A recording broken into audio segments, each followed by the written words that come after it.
இன்றைக்கி அந்தி அப்புறம் 4 ஊர் பார்க்கணும். மரூர், சேரங்குப்பம், மாளிகைமேடு, கொத்தனூர். இந்த லைனுக்கு எப்போ போனாலும் வீட்டுக்கு போய் சேரவே நைட்டு 8 மணி ஆகிடும். அதனால இந்த பக்கம் வியாபாரத்துக்கு வந்தால் வீட்டிலேருந்து சீக்கிரமாகவே கிளம்பிவிடுவேன். 4 மணிக்கு கிளம்புறது 3:30க்கு கிளம்பிவிடுவேன். இந்த பக்கத்தில் எவ்வளோ நேரம் ஆகிறதுக்கு அதிகமான ஊர் மட்டும் காரணம் கிடையாது. இந்த பக்கத்தில் ரோடு அவ்வளோ மோசமாக இருக்கும். இதோ இப்படி ரோடு இருந்தால் எப்படி டைமுக்கு அடுத்த ஊருக்கு போக முடியும்?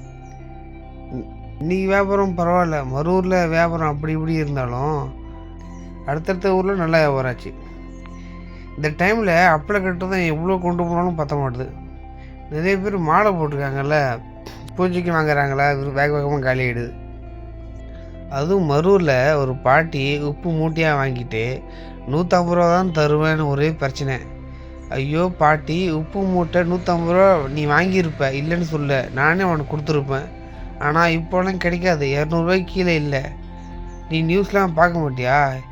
எங்கேயுமே உப்பு கிடைக்க மாட்டுது. தூத்துக்குடியிலலாம் மழை பெஞ்சு தண்ணியாக நிற்கிது. தூத்துக்குடியில் மழை பெஞ்சாலே இங்கே உப்பு ரேட் ஏறிடும். இப்போ வெள்ளமே போகுது. உப்பளத்துலேருந்து உப்பை எடுக்க முடியல.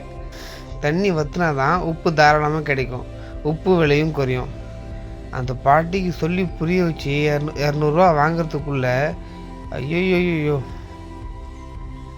அதுக்கு உப்பு வாங்கிறதுக்கு முன்னாடியே மூட்டை 200 ரூபா அப்படின்னு சொன்னால் வேணான்ட்டு போக வேண்டியதுன்னு வாங்கிட்டு போய் வச்சுக்கிட்டு பேரம் பேசக்கூடாதுல்ல. கடைசியாக மாளிகை வீட்டில் தான் நல்லா வியாபாரம் ஆச்சு. வியாபாரம் நல்லா தூக்கி விட்டுருச்சு. அந்த பக்கம் தான் பரவாயில்ல, போதுமான வருமானம் கிடச்சிது.